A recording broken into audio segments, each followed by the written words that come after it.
In September 1991, shortly after the end of the Cold War, a cabal of elite bankers and intelligence spooks led by George H. W. Bush financed a $240 billion covert operations war chest through the purchase of 10-year securities that, as it happened, were scheduled to come due on September 12, 2001.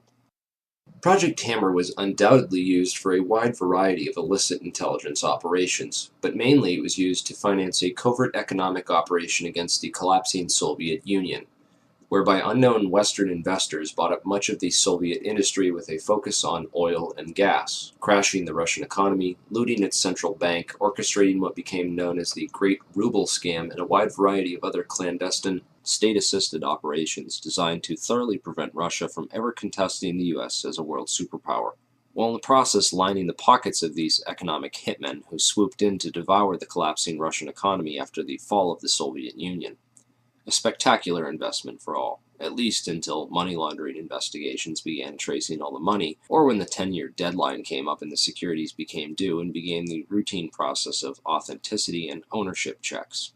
Evidence shows that several federal and private investigations had already stumbled upon the Hammer Fund and were compiling evidence on it up until the 9/11 attacks.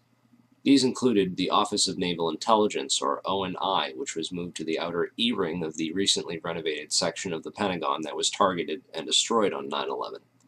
According to E.P. Heidner, the ONI had been investigating crimes associated with the plundering of Russia. 39 out of the 40 people who worked in those offices were killed on 9/11, including the entire chain of command. The Pentagon's financial accounting offices in that same wing were also an obvious target, as were the passengers on board Flight 77, many of whom coincidentally held top-secret clearances and were connected with Pentagon black operations.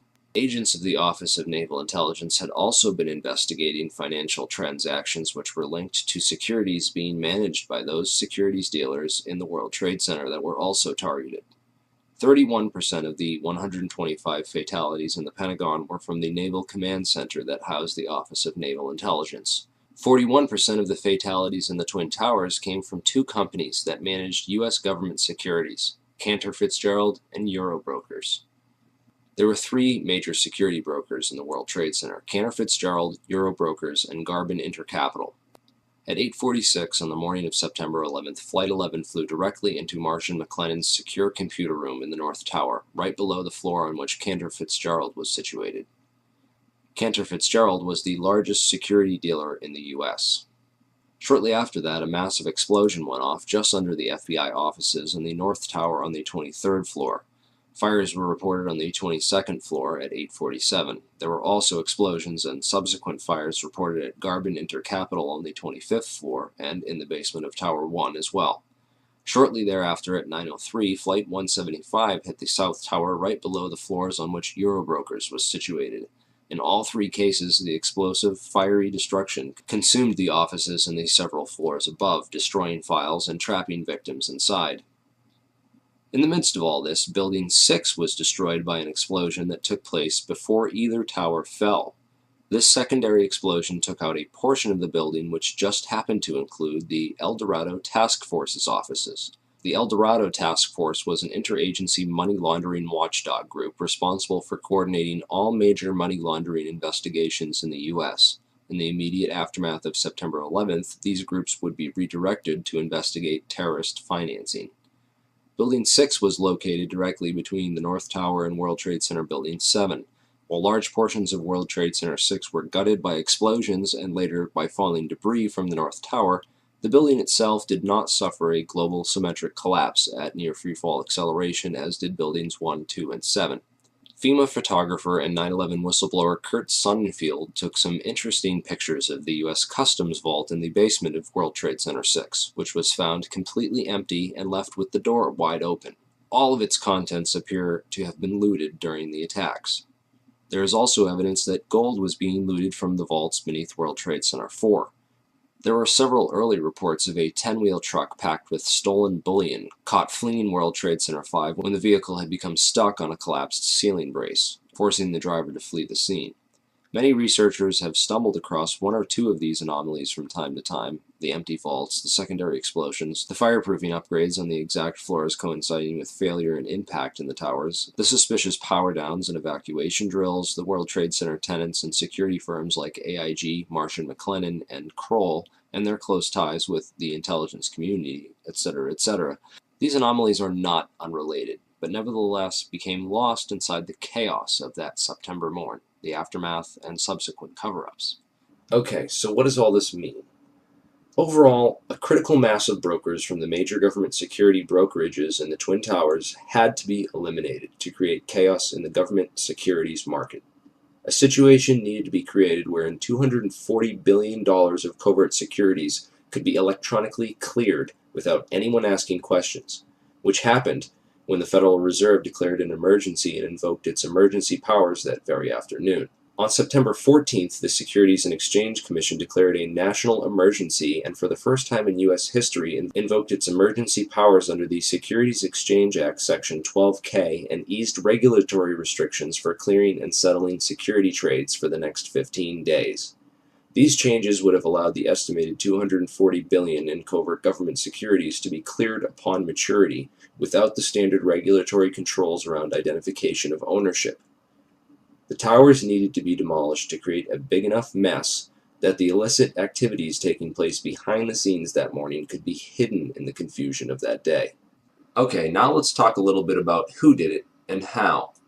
9/11 whistleblower Richard Andrew Grove was a software salesperson for a company called Silverstream. Silverstream's technology was on the cutting edge of internet solutions, offering software to web-enable the critical business functions of Fortune 500 companies, basically integrating and making available on the web the disparate legacy applications and mainframes while simultaneously streamlining workflow and traditional paper processes, with an end result being a lower cost of operation and more efficient transactions.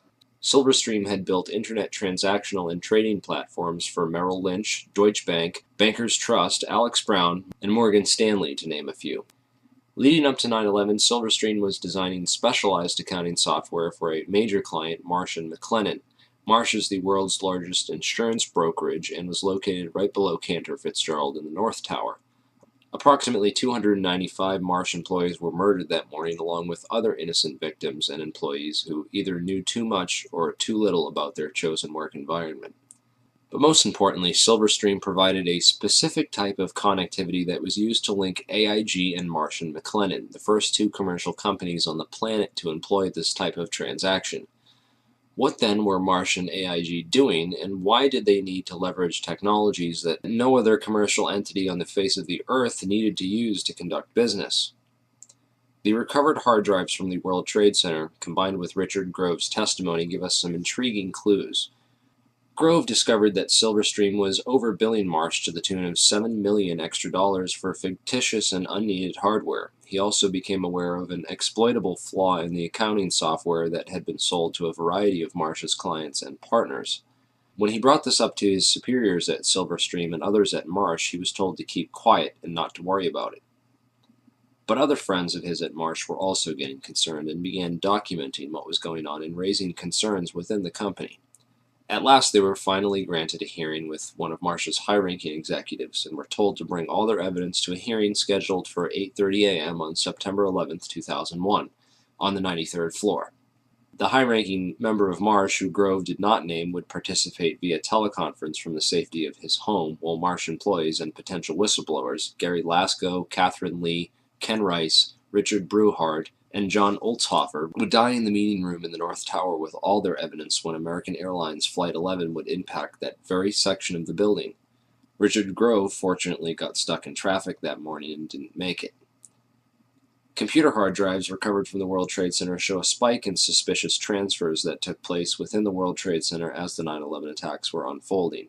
Richard Grove is convinced that these suspicious money transfers were performed electronically using Silverstream software, and that the overbilling of Marsh was hush money for the operations. It would certainly have helped clear up that $240 billion in securities and make it look like any of those companies might have done it. The recovered hard drives and financial transactions from 9/11 all show clear evidence that something was going on that morning. Marsh's CEO at the time was Jeffrey Greenberg, the son of Maurice Greenberg of AIG. Most insurance companies were hurting badly in late 2001 after $40 billion in insurance settlements had been paid out for the devastation caused by the 9/11 attacks. Yet one insurance company did not suffer quite the same losses as the other companies did. American International Group, or AIG as it turns out, is much more than an insurance company. With its long ties to the intelligence community, AIG was founded by OSS operative Cornelius V. Starr, 2 R's, the uncle of Clinton's friend Kenneth Starr. AIG currently operates a complex network of shell companies and other entities which operate internationally and have been used for clandestine intelligence gathering and other covert activities for decades. The company that ran security in the World Trade Center, Kroll Associates, was owned by AIG. The CEO of AIG on 9/11 was a guy named Morris Greenberg, who was actually nominated for the position of Director of Central Intelligence after he authored a report for the Council on Foreign Relations, of which he's a high-ranking member, where he advocated that FBI and Drug Enforcement Agency agents operating abroad should not be allowed to act independently of either the ambassador or the CIA, lest pursuit of evidence or individuals for prosecution cause major foreign policy problems or complicate ongoing intelligence and diplomatic activities. Of course, this type of policy is essentially a continuation of things like Executive Order 12333 and the CIA-assisted Contra cocaine trafficking that went on as an immediate result. These backdoor agreements open the floodgates for government drug money laundering and narco-trafficking. Former LAPD narcotics detective turned whistleblower Michael Rupert has written a series of excellent articles documenting AIG's involvement in drug money laundering, undoubtedly revealing yet another motive for the invasion of Afghanistan, a country which currently produces over 90% of the world's heroin supply. Drugs are arguably the most profitable commodity on the entire international market, and drug money was undoubtedly a motive behind the invasion of Afghanistan and consequently the 9/11 attacks. While companies like AIG launder the drug money for big banks, the actual drug production and trafficking can be traced back to the same Iran-Contra affiliates like Richard Armitage and Frank Carlucci. Unfortunately, that rabbit hole is a bit too deep and off-topic to get into here. I will mention that DynCorp was heavily involved, as well as Stewart Air Force Base in upstate New York, where the two flights out of Boston crossed paths simultaneously and shut off their transponders before making their way to the Twin Towers. Many researchers believe that the MENA operation was moved to Stewart Air Force Base after Barry Seal got whacked. Richard Armitage was the Deputy Secretary of State on 9/11, and according to whistleblower Michael Springman, he was the man responsible for granting visas to 15 out of 19 of the 9/11 hijackers, allowing them to enter the U.S. and pursue flight training. Frank Carlucci is the chairman of the Carlyle Group and was in Washington, D.C. on 9/11, having just met with George H.W. Bush and the brother of Osama bin Laden on Carlyle Group business. Frank Carlucci was also the chairman of BDM International, a company that served as a front for State Department black operations. Frank Carlucci's employees at BDM International left to take charge of Stratesec, the World Trade Center and airport security firm. Corporate Operating Officer Barry W. McDaniel, an ex-military expert in logistics and materials distribution, and CEO Wirt Dexter Walker III, who is a distant Bush cousin from the Herbert Walker line, with an extensive history of managing CIA front companies. Marvin Bush, the president's brother, was also a board member at Stratesec, although Stratesec maintained contracts for security upgrades which were set to expire on September 11, 2001. They were not the company officially charged with World Trade Center security. This role was assigned to a risk management firm called Kroll Associates. Kroll's chairman, Jerome Hauer, was a longtime personal friend of ex-FBI counterterrorism expert John O'Neill and was responsible for O'Neill's appointment as head of security for the World Trade Center just a few days prior to the 9/11 attacks.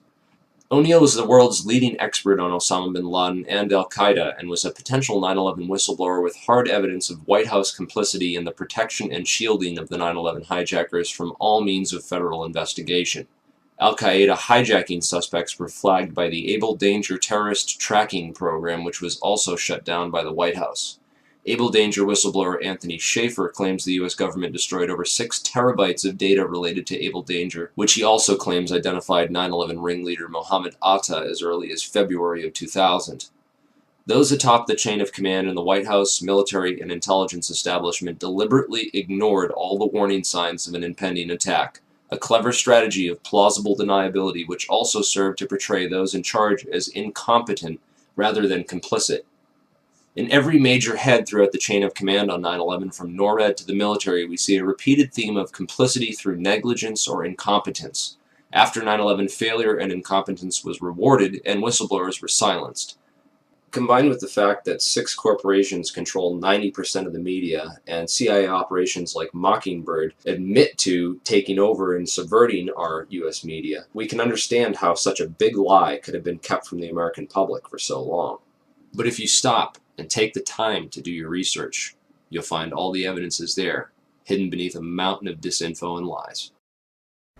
It's been 10 years since 9/11 happened, and we are left with hundreds, if not thousands, of unanswered questions about the 9/11 attacks. A transparently fraudulent 9/11 Commission report, which purposely failed to even mention the collapse of World Trade Center 7, and a host of ridiculous, so-called debunking websites, forums, and other literature, which have done absolutely nothing over the past 10 years to debunk anything other than cleverly selected strawman arguments, and have failed to stem the constant flow of new 9/11 information, which researchers have been uncovering and bringing out to the public.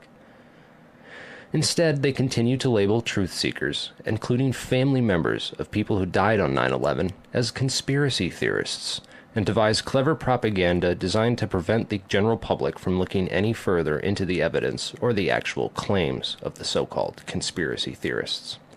In this video, we will take a deeper look into the so-called investigations, which have provided us with the official story, and why they deserve a more thorough examination. The Bush administration stalled government investigations into 9/11 for over 400 days. A week after 9/11, letters containing anthrax spores were mailed to several news media offices and 2 senators who were perhaps a bit too vocal about opening an official investigation into 9/11.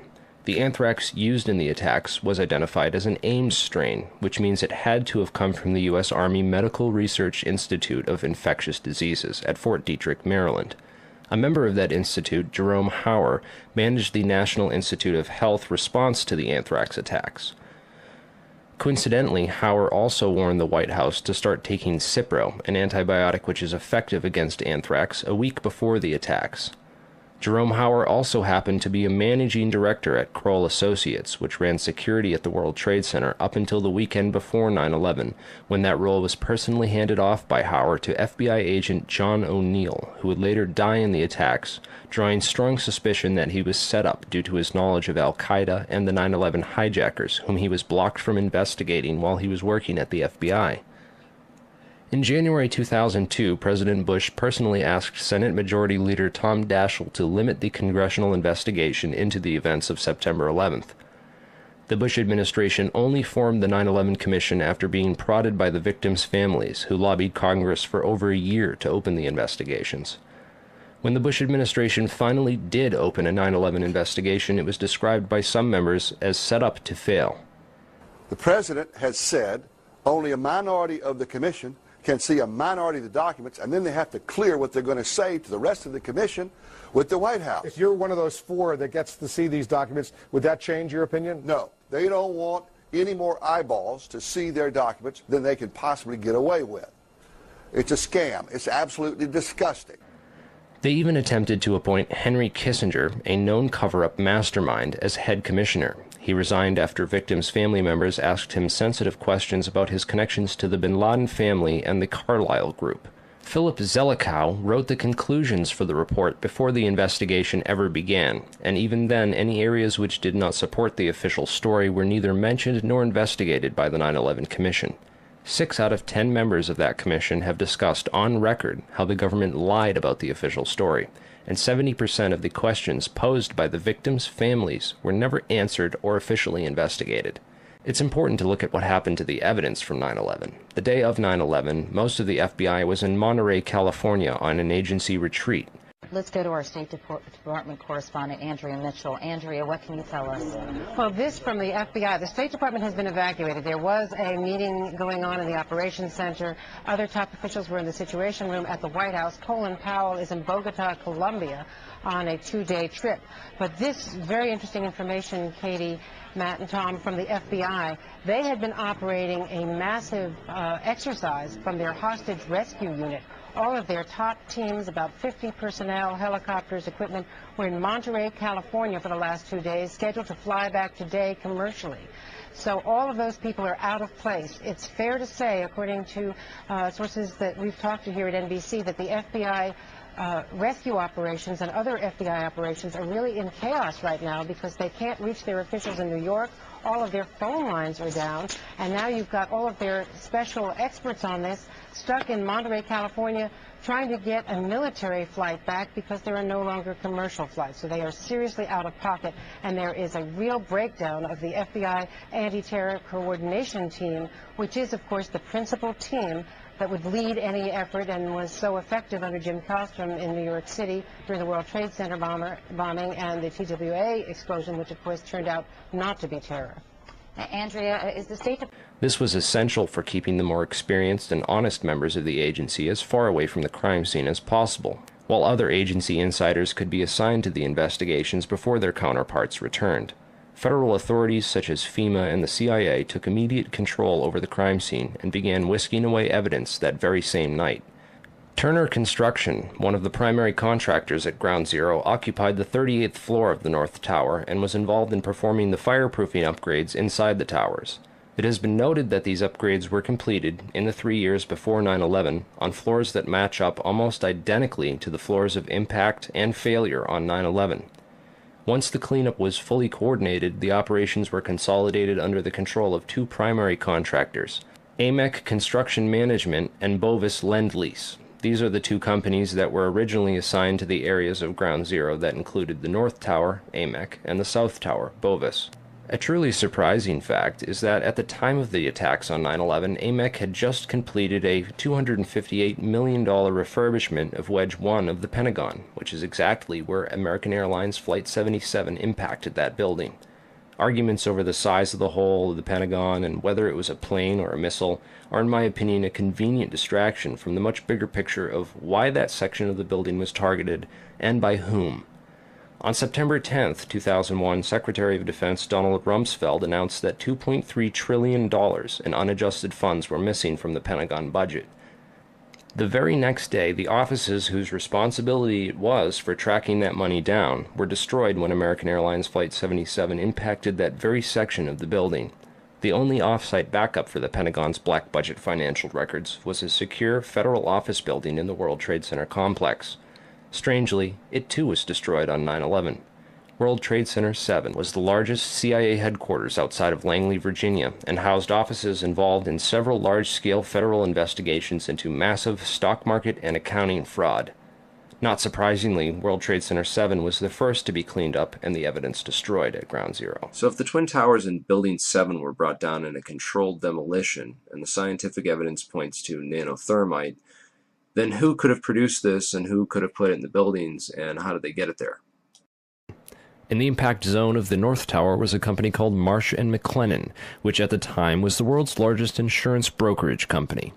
One of Marsh's executives was a guy named L. Paul Bremer, who was also the chairman of the Congressional National Commission on Terrorism from 1999 to 2000, and the U.S. ambassador at large for counterterrorism from 1986 to 1989. Instead of going to work on the day of 9/11 and dying inside the towers with hundreds of his employees, Bremer decided to go on MSNBC and tell the world that Osama bin Laden was behind the attacks and possibly Iraq and Iran, and then he demanded the most severe military response we can come up with. L. Paul Bremer was called away from Marsh in 2003 to become the Iraq occupation governor, a role he has been widely criticized for. So Bremer not only worked inside the buildings, but had offices directly in the impact zone of the South Tower where Flight 175 would hit. He missed work on 9/11 to give us the official story on national television, and went on to be the Iraq occupation governor. You really can't get more connected to 9/11 than that. Oh wait, you can, sorry. I forgot to mention that Bremer was also the former manager for Kissinger Associates. He was a member of the board for Akzo Nobel, the parent of International Paint Company, which produced a fireproofing application for skyscrapers called Interchar. Bremer was also on the International Advisory Board for the Japanese mining and machinery company Komatsu, which at the time had been involved in a joint venture agreement with Dresser Industries, the oil services intelligence front where Prescott Bush Sr. and George H.W. Bush got their start with Neil Mallon. Anyway, the Komatsu Dresser mining division operated from 1988 to 1998 1997, and in July 1996 it patented a nanothermite demolition device that could, quote, demolish a concrete structure at high efficiency while preventing a secondary problem due to noise, flying chips and dust, and the like. As many of you know, residues of thermite, a highly energetic chemical mixture, have been confirmed in samples of World Trade Center dust, and the use of thermite at the World Trade Center was also revealed by environmental data. See the description for more links and sources. Scientific Applications International Corporation, a defense contractor with expertise in thermite-related technologies, played a large part in the NIST World Trade Center investigation. A few other names and companies inside the Twin Towers also worthy of further investigation include Craig Stapleton, who is married to Bush's cousin Dorothy Walker Bush. Stapleton was the president of Marsh Real Estate Advisors from 1982 to 2001. He was a member of the board of directors for Cendant, that was charged with massive accounting fraud in 1998, and went on to join Winston Partners, a privately owned investment firm founded in 1993 and led by George W. Bush's brother Marvin. Other very powerful and well-connected people worked in senior management at Marsh. These included Stephen Friedman, a senior principal at Marsh Capital and former partner at Goldman Sachs, who later became George W. Bush's top economic advisor. Friedman was also a member of the Brookings Institution, the Bilderberg Group, the Foreign Intelligence Advisory Board, and the board at In-Q-Tel, the investment firm founded by the CIA in 1998. In-Q-Tel invests in state-of-the-art technologies related to defense and intelligence work, including nano and chemical technologies, according to its website. In another interesting coincidence, Friedman belonged through Cornell University to a secret society called Quill and Dagger, the membership of which includes Paul Wolfowitz, Sandy Berger, and Stephen Hadley. Wolfowitz, the neocon Deputy Secretary of Defense in the Bush administration, was the author in 1992 of the Wolfowitz Doctrine of preemptive warfare. He also made comments about a surprise-like Pearl Harbor months before 9/11 and met with Pakistani ISI General Mahmoud Ahmed in the week before 9/11. Berger, the national security advisor to President Clinton, was later caught stealing documents from the 9/11 Commission investigation. Berger was also the boss of White House counterterrorism czar Richard Clarke, and together with Hadley, who was Condoleezza Rice's deputy, was responsible for delaying or obstructing Clarke's plans to stop al-Qaeda in January of 2001. Jeffrey Greenberg resigned from Marsh & McLennan after being accused of serious financial crimes. The first plane of 9/11 flew directly into his company's secure computer room in the North Tower. Jeffrey Greenberg is a member of the Brookings Institution and the Trilateral Commission. Jeffrey Greenberg rose quickly through management at Marsh, having come there directly from AIG in 1995, and then becoming CEO just 4 years later. At Brookings, Greenberg hobnobbed with Lee Hamilton, co-chair of the 9/11 Commission. There's also Jim Pierce, another Bush cousin, who was managing director of Aon Corporation, who, according to the NIST report, modified unknown sections of Floor 83 in the South Tower in 1997. Jim Pierce had arranged a meeting on the 105th floor of the South Tower for that morning. Pierce survived that day, despite the fact that 12 people came to the meeting in the South Tower and 11 of them died. The location of the meeting had been changed the night before to the Millennium Hotel, where Pierce watched the South Tower as it was hit by the aircraft. Apparently, the meeting attendees were not all notified of the change in location. Another interesting character is Joseph Kasputis, of Baseline Financial Service, which occupied the impact zone of the South Tower on floors 77 and 78, where United Airlines 175 impacted. Kasputis has a history of being well connected to the highest levels of government, as well as to the defense and intelligence industries.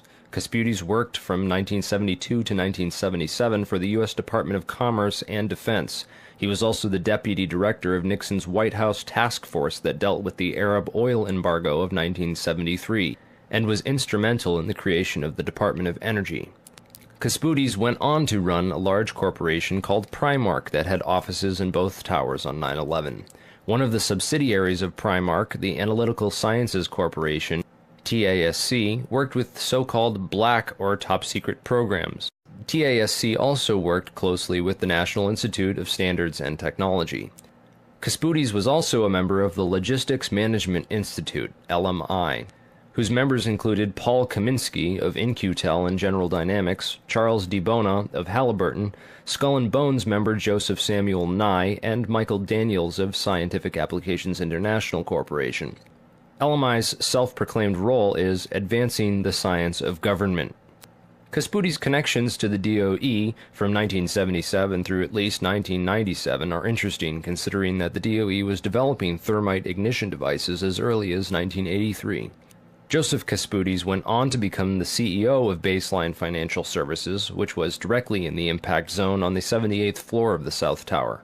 According to NIST, Casputes Baseline Financial modified the southeast corner of Floor 78 in 1999, exactly where the aircraft hit on 9/11. Floors 77 and 78 were upgraded for fireproofing in June and April of 1998, respectively. Another company of interest on Floor 91, just above the impact zone for the South Tower, was Washington Group International. This company was known primarily as a construction and mining firm, and it had just acquired Raytheon Engineers in July of 2000. In 1996, Washington took over Morrison Knudsen, an engineering and construction firm that had a history of working on large-scale projects around the world, including in China, Iran, Afghanistan, and Saudi Arabia. The Army Corps of Engineers hired Morrison Knudsen to demolish over 200 buildings in 1995. One of the DOE facilities for which Washington was responsible well before 9/11 was the Savannah River site near Aiken, South Carolina. In February of 1997, Lawrence Livermore National Labs and the Savannah River site signed an agreement of cooperation to share technology. Savannah went on to add developing sol gel technology for fuels and other applications to its portfolio.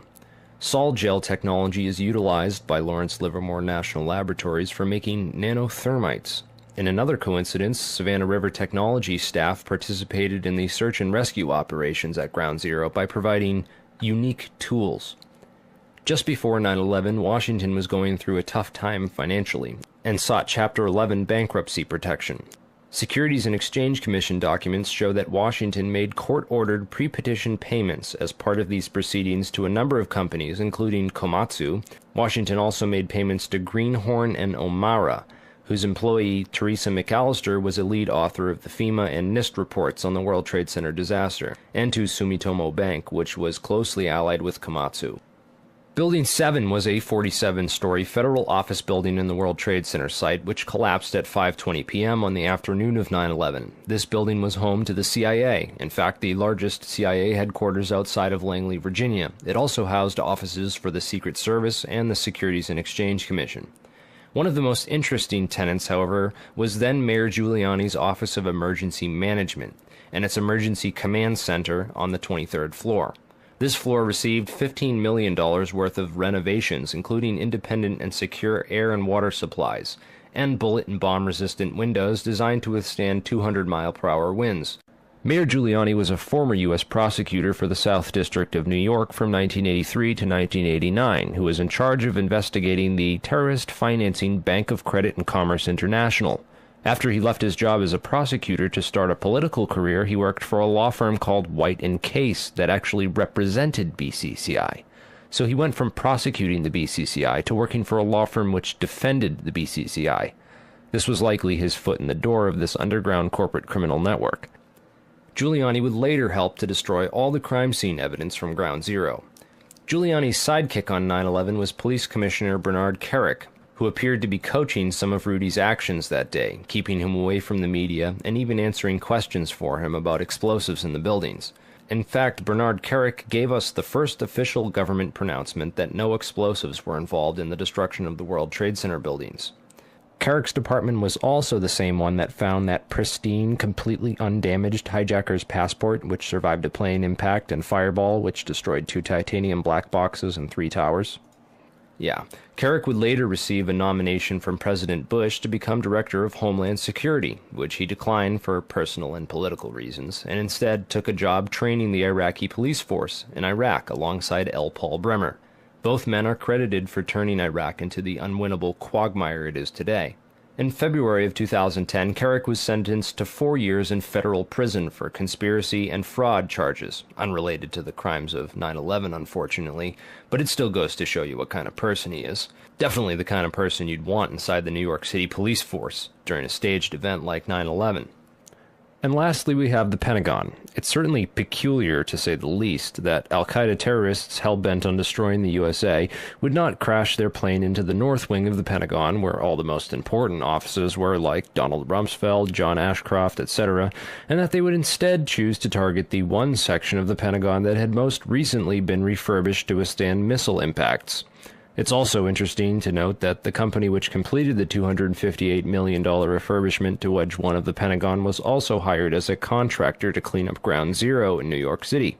Wedge 1 also coincidentally housed the Pentagon's Budget Analyst Office, where DoD staffers were working on the mystery of the $2.3 trillion that was reported missing by Defense Secretary Donald Rumsfeld in a press conference the day before 9/11. The Pentagon's comptroller in charge of that money at the time was an interesting fellow named Dov Zakheim, a member of the Council on Foreign Relations, the International Institute for Strategic Studies, and a contributor to the neocon think tank Project for the New American Century.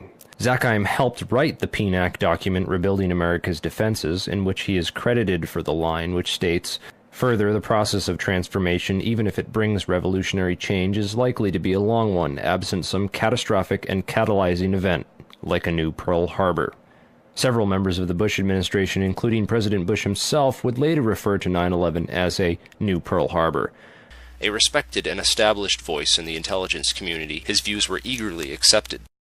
And Dov went from his position at Systems Planning Corporation to become the comptroller of the Pentagon in May of 2001.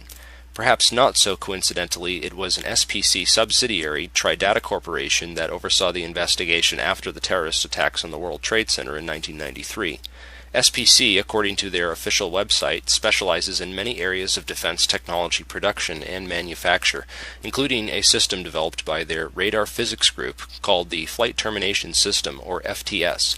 This is a system used to destroy target drones, craft that would be fired on by test aircraft or weaponry, in the event of malfunctions or misses. This highly sophisticated wargame technology allows the control of several drones from a remote location on varying frequencies and has a range of several hundred miles. This technology can be used on many different types of aircraft, including large passenger jets. According to the SPC website, a recent customer at that time was Eglin Air Force Base, located in Florida. Eglin is very near another Air Force base in Florida, MacDill Air Force Base, where Dov Zakheim contracted to send at least 32 Boeing 767 aircraft as part of the Boeing Pentagon tanker lease agreement. As the events of September 11, 2001 occurred, little was mentioned about these strange coincidences and the proximity of Dov Zakheim and his group. Since there was little physical evidence remaining after the events, investigators were only left with photographic and anecdotal evidence. This is a photograph of the Flight Termination System module from their site. Note it has a cylindrical shape and is consistent with the size and shape of the object observed under the fuselage of Flight 175.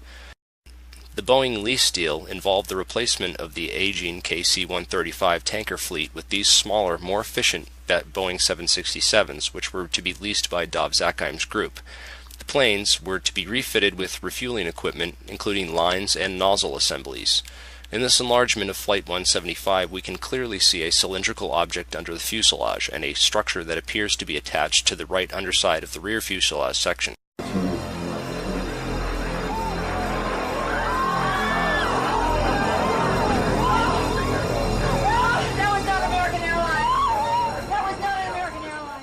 When seen in comparison, it is obvious that the plane approaching the Trade Center has both these structures, the FTS module, and the mid-air refueling equipment, as configured on the modified Boeing 767 tankers. Of particular interest is the long tube-like anomalous structure under the rear fuselage area of 175. This structure runs along the right rear bottom of the plane. The equipment attached to the underside of the plane which hit the World Trade Center is identical in every single way to the Boeing 767s issued by Dov Zakheim. Whoa, whoa, whoa. Bring it back. The video you're watching now came from Loose Change First Edition. Did you catch that? It appears to show the FTS pod self-destructing just before impact.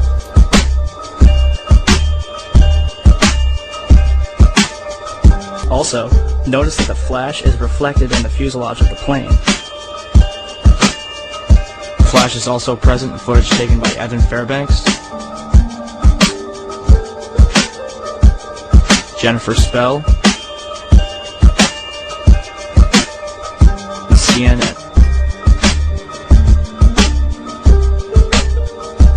Al-Qaeda certainly couldn't have added this equipment at Logan International Airport. And even if they did, the flight crew would have noticed it. So where did this plane come from? Another interesting piece of 9/11 evidence is the last 12 seconds of UA-175. Since every amateur videographer in New York City had their cameras pointed up at the burning Tower 1, the second plane strike was filmed from nearly every conceivable angle.